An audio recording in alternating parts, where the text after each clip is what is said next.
Um cessar-fogo foi anunciado, como a gente sabe, lá naquela região do Oriente Médio, mas na prática pode nunca ter existido. Porque poucas horas depois, como já foi relatado inclusive aqui neste canal, Israel voltou a bombardear o Líbano. Para muitos, em um bombardeio que teria sido pior desde 1982. Não sou eu que estou falando isso.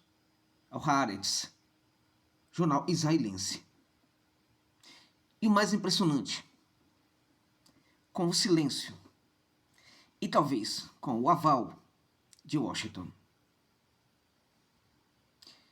Fica comigo até o final, se for possível, se você tiver condição para tal.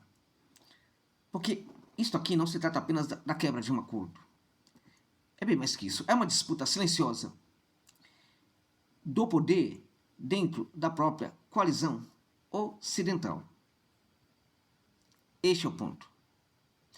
Uma disputa de poder dentro da coalizão ocidental. Quem é que está falando isso para você por aí? Acho que poucos canais.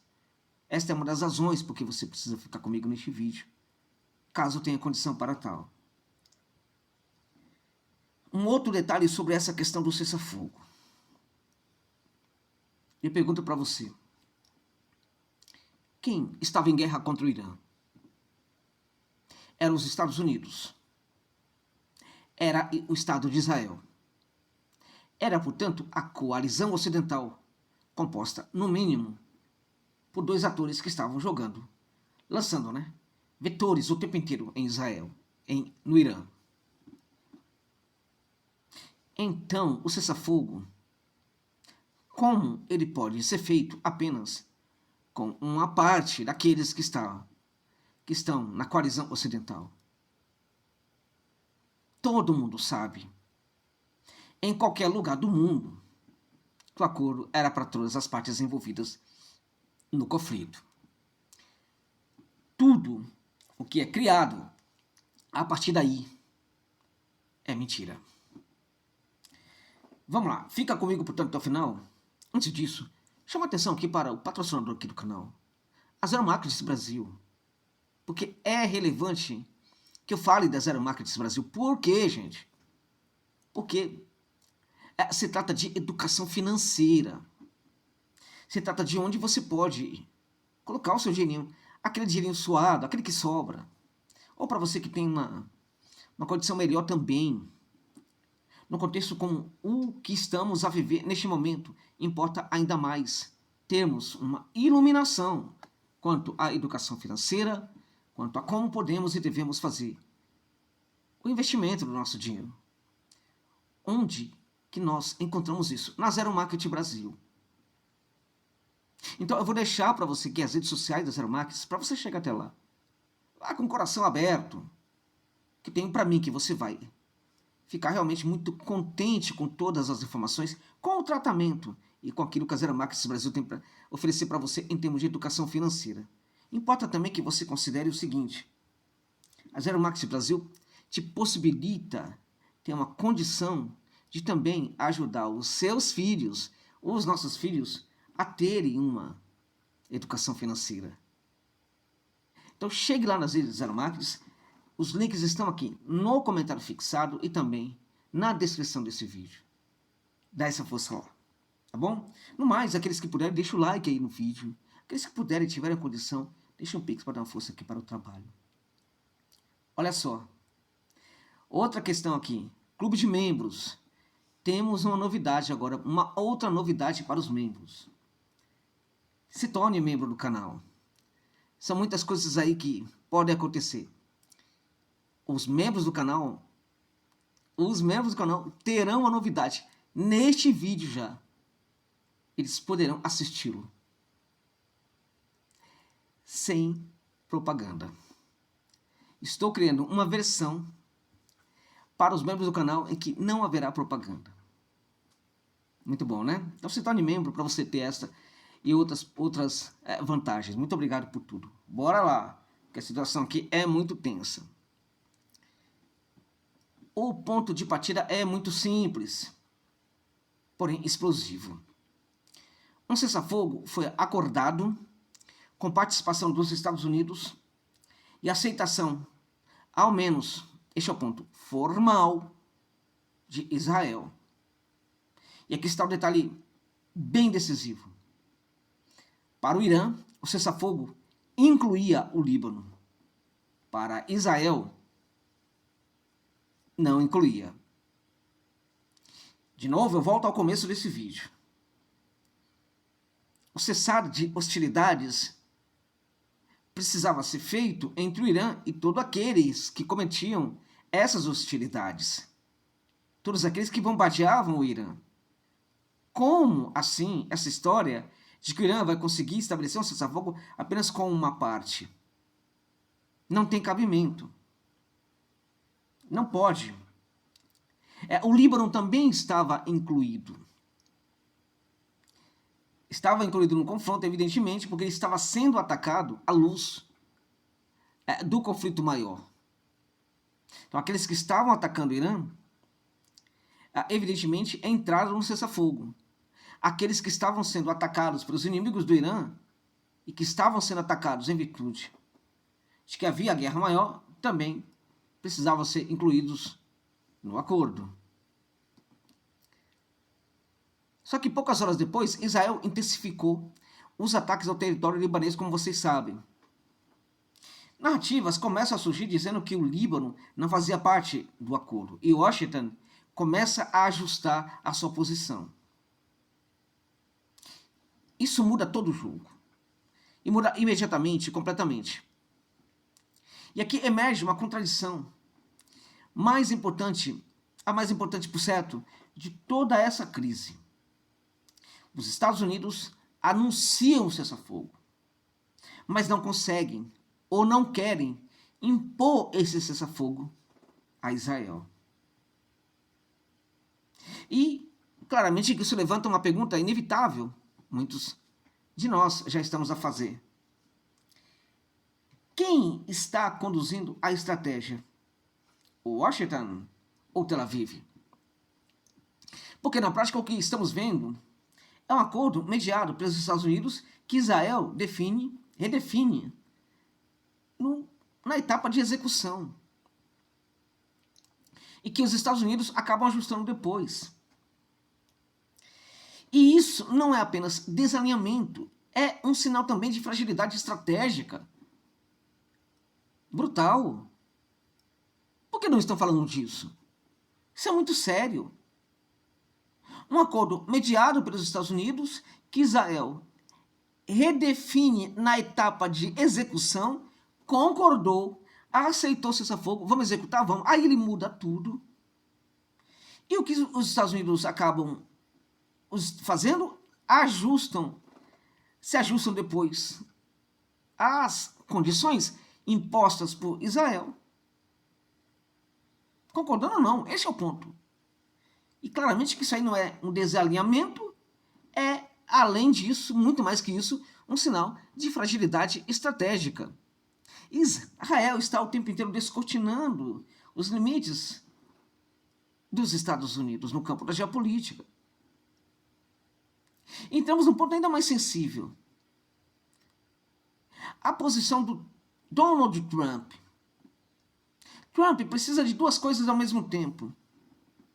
Evitar uma guerra regional fora de controle e manter apoio político estratégico a Israel. E o problema qual é? O problema é que essas duas coisas começam a se tornar incompatíveis.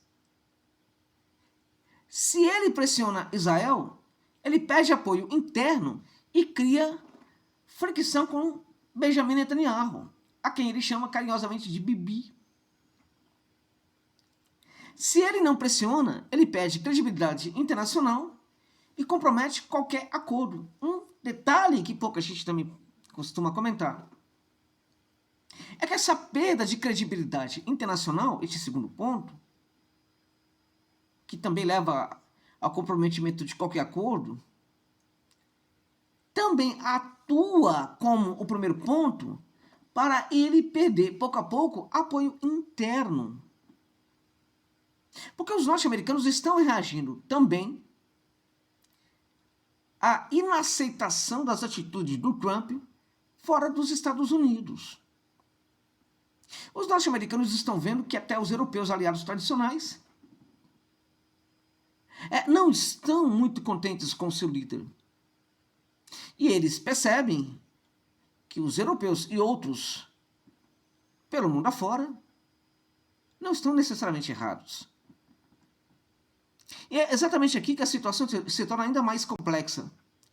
Trump passa a parecer um líder reativo. Este ponto é interessante, alguns vêm chamando a atenção sobre isso. E não apenas agora, desde o começo do conflito. Isso é grave demais para a imagem dos Estados Unidos. Para a imagem de superpotência, a chefia do imperialismo mundial. Como pode ter um líder que passa a aparecer aos olhos de todos, dentro e fora dos Estados Unidos, como um líder reativo? Porque o que ele está fazendo é ajustando sua posição conforme Israel redefine o cenário. Não importa o que o Trump faça, fale, decida ou faça. Importa bem mais aqui, independente do que ele fale, pensa, ou faça, né, ou estabeleça, Israel redefine depois. E o que ele faz? Ele não critica Israel. Ele abaixa a cabeça e concorda. E neste vídeo, eu pontuei vários problemas que estão dentro, corroendo a própria coalizão ocidental, estão dentro dessa coalizão, problemas que envolvem o relacionamento dos atores dessa coalizão, as contradições, os vacilos estratégicos, assim por diante. Agora, o ponto mais importante deste vídeo é outro. Como o Irã lê tudo isso? Como? Teherã adota uma posição extremamente clara. Não haverá negociação se o Líbano ficar de fora. O cessar-fogo precisa ser integral. E qualquer violação terá resposta. Mas há algo mais profundo ainda acontecendo. O Irã não está apenas reagindo. Está moldando o ambiente estratégico. Porque ao insistir na inclusão do Líbano, expõe a contradição entre Israel e Estados Unidos. E isso é brilhante. Porque Netanyahu precisa dessa guerra no Líbano. Portanto, ao insistir na inclusão do Líbano, expõe a contradição entre Washington e Tel Aviv, aumenta o custo político para o Washington e força uma escolha difícil. O que o Irã está fazendo aqui é atuando contra a unidade entre Estados Unidos e Israel. Se essa guerra terminasse agora, de verdade, se esse prazo de cessar-fogo nem precisasse se esgotar, e a guerra terminasse neste momento, o Irã já seria vencedor em relação a esse objetivo. Porque nunca houve tanta inaceitação desta relação profunda entre Estados Unidos e Israel. Nunca houve tanto rechaço a esta relação nos Estados Unidos como há neste momento. E isto, evidentemente, é por causa do Irã. E sim, o Irã pode forçar os Estados Unidos a uma escolha difícil. O que as pessoas não acreditavam pode sim estar começando a acontecer. Uma cisão entre Estados Unidos e Israel. Isso parece preocupante, parece impossível, em virtude de que o sionismo comanda muito a sociedade norte-americana. Mas tem um ponto também interessante. Os grandes sionistas do mundo são aqueles engravatados, proprietários de grandes empresas do setor financeiro, por exemplo, mas de outros setores também. Pessoas que, na prática, usam o messianismo israelense, essa história de grande Israel, e todo o contexto do que aconteceu pós-Holocausto para se dar muito bem. Essas pessoas estão um pouco se lixando para essa questão messiânica. O que eu estou falando aqui? Eu estou falando que